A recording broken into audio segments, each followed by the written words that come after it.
அன்பிற்குரியவர்களே, சண்டை போடாதவங்க யாருமே இல்லை. நம்ம காலத்துல நாம பார்த்திருக்கிறோம். அந்த அம்மா கடிதம் எழுதும், எங்க மாமியா அப்படி பேசிட்டாங்க, எங்க நாத்தனா இப்படி பேசிட்டாங்க, அப்பா இந்த கடிதத்தை பார்த்தோன்னு உடனே வந்து என்னை கூட்டு போகும். இந்த கடிதம் போய் சேர ஒரு 3-4 நாள்,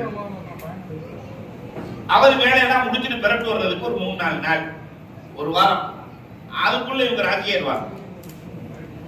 அவர் தகப்பனார் வரும்போது 2 பேரும் ஒன்னா உட்காந்துருப்பாங்க, சந்தோஷமா பேசிட்டு இருப்பாங்க.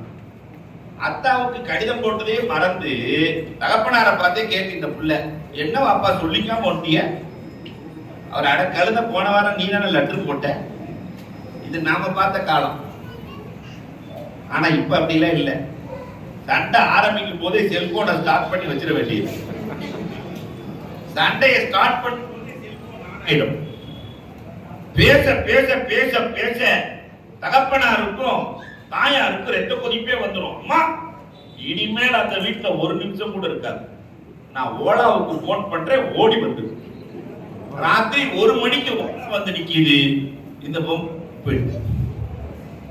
அப்புறம் குடும்பம் காசி சாப்பிட்ட வந்து நிக்குது. அதுலாவது ஏதாவது சட்டம் தெரியுதா? நேரா காசில இனிமேல் வாழ முடியாது, காசி சாப் நீங்க தலா கூப்பிட்டுருங்க. அவரை நடுத்தருக்கு கொண்டு வரது முயற்சி செய்யறாங்க. நீங்க தலா கூப்பிட்டுருங்க.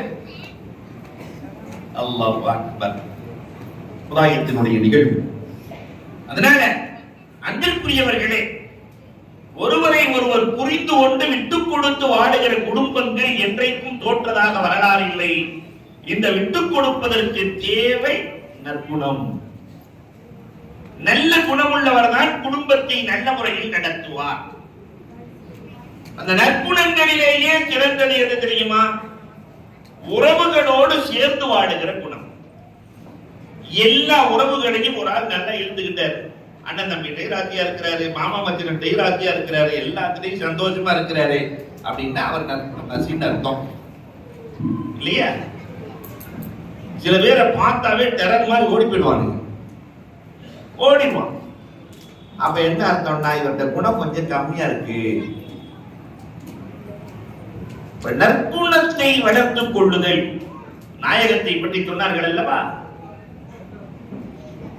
சமூகத்திற்கும் குடும்பத்திற்கும் மிக மிக அவசியம் நற்குணம். அதில் சிறந்தது உறவுகளை மன்னித்து இணைத்துக் கொள்ளுதல்.